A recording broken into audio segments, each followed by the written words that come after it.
You might know today's guest as the best-selling author of books like Ketotarian and The Inflammation Spectrum. Dr. Will Cole's newest book, Gut Feelings, dives into the gut-brain connection, revealing that the gut and brain are more connected than you might think.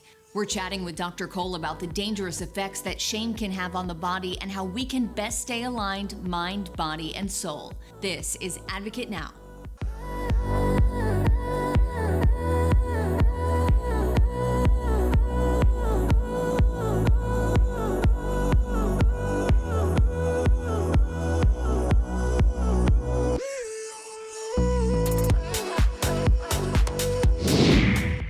I find it so fascinating that you say you believe shame is perhaps the strongest, most damaging negative emotion of all. And you talk about the term shameflammation, saying that it's often what stands between your patients and their healing. So tell us, what is shameflammation and why does it have such a powerful effect on the healing process?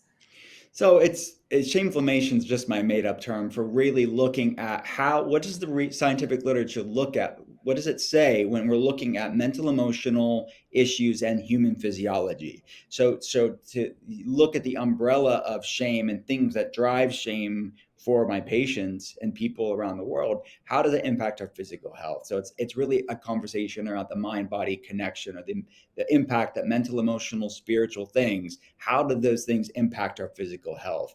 So there's what I've seen with patients over the past 13 years is shame is this sort of very nefarious thing that not many people talk about these things because there is so much stigma around shame.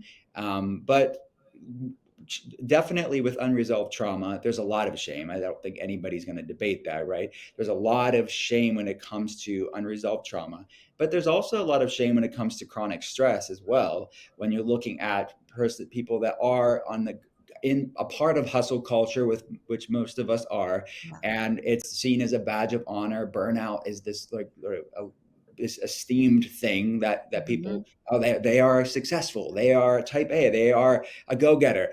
But the reality is there's a lot of shame behind closed doors, because I talk to people that are super successful, that they aren't able to show up for their family the way that they want to. They're kind of snapping at their partner. They're not really present because they're on their phones, distracted, and they're eating foods that are quick and convenient but don't necessarily love them back. And there's a lot of shame around that, and just not able to do life the way that they know is best for them. So there's this sort of subliminal shame, sublime shame in their life too. So what I call shameflammation is, whether it's unresolved trauma, it's current chronic stress, or both, how is it impacting our physical health? And our bodies, the research is clear, our bodies are like cellular libraries. And the thoughts that we think, the words that we say about ourselves or our life, and unresolved trauma, our experiences, are the books that fill up that cellular library. And it's going to raise inflammation. It's going to dysregulate our autonomic nervous system, and it's going to impact how we feel, which most health problems that people are dealing with as a society today are dealing with this underlying shameflammation driven component to it. It's so true. It's such a big aspect of it. And I think even more so than people even realize. And in the book, a big part of the gut feeling plan is awareness and being mindful. It's about approaching wellness from a place of self-love and compassion rather than lack or perfectionism, like you talk about. Why is that intention so vital? It's paramount. To me, it's the foundation for sustainable wellness. Like it is the genesis for vibrant wellness long term.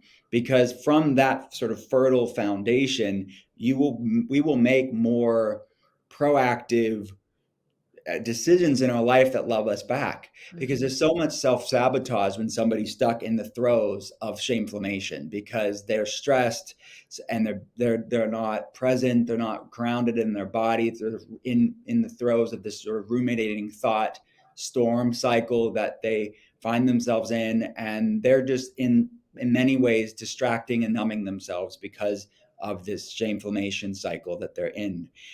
So when you really cultivate what I call in the book, these are acts of stillness, these ways to strengthen the vagus nerve, many of them really. The vagus nerve is the longest, largest cranial nerve in the body. It's the main nerve that's responsible for regulating the parasympathetic nervous system, that resting, digesting, calm mechanism of the autonomic nervous system. That's fundamentally, on a physiological level, what's going on for most people to varying degrees in our world today, is what researchers call a poor vagal tone, or a weak vagal nerve, which is impacting that sort of wired and tired, anxious and exhausted, that's background anxiety, that chronic stress state.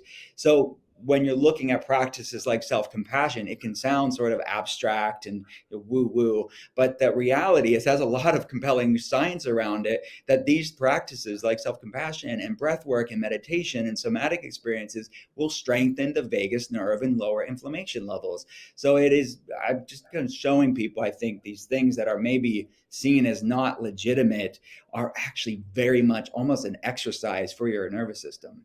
Absolutely. I personally have lived it. I've experienced it, and I was able to completely shift my life and my health by exactly what you're talking about. So I'm more than a firm believer. And I love that you say you can't heal a body you hate.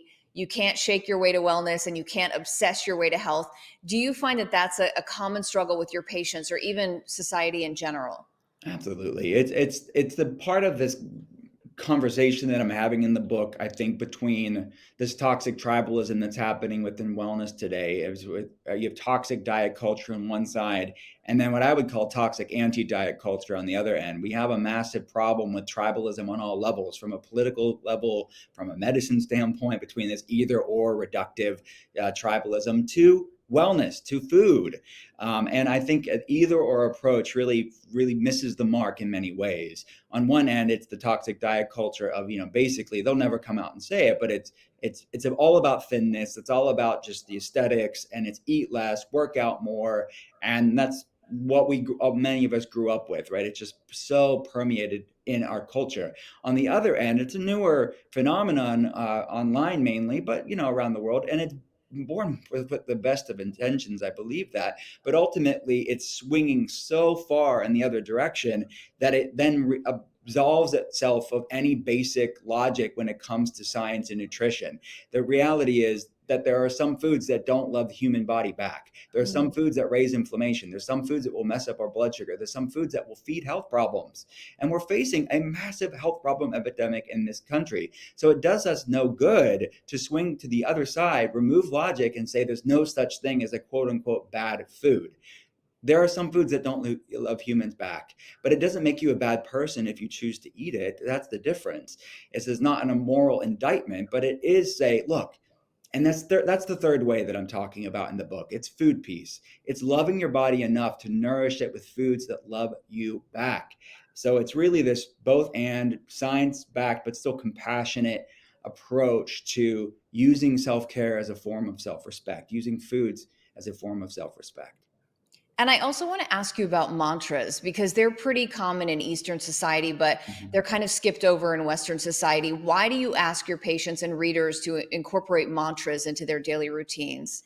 Well, it's one metaphysical meal amongst many, right? I want people to find their entry point, find what is their way for them to not just feed their body with foods that love them back, but how can you feed your head and your heart?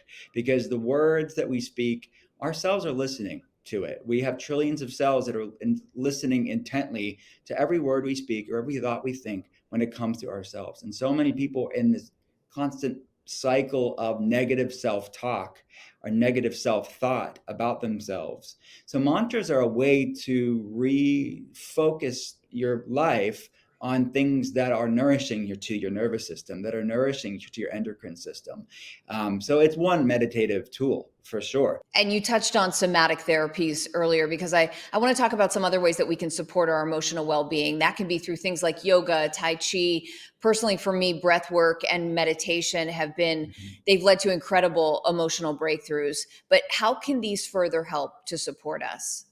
So the like umbrella term as somatic practice or somatic therapies or somatic experiences, they are just what a real word really means is just movement. It's like Mhm. body movement, and it's really born out of the research that I was referencing earlier of how stored trauma can impact our physical health, like how on a cellular mitochondrial methylation level, how is it impacting inflammation levels, how is it impacting our nervous system, how is it impacting how our brain works, and therefore how our hormones work.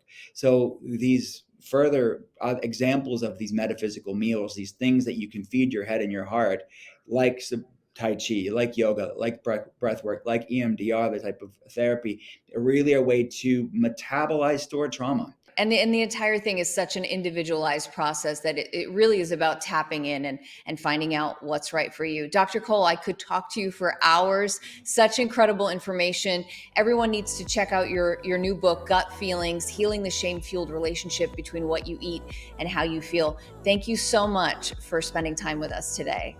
Thank you so much for having me. I'm Sonia Baghdadi. Thanks for watching and advocating. For more stories and content like this, visit advocate.com and advocatechannel.com.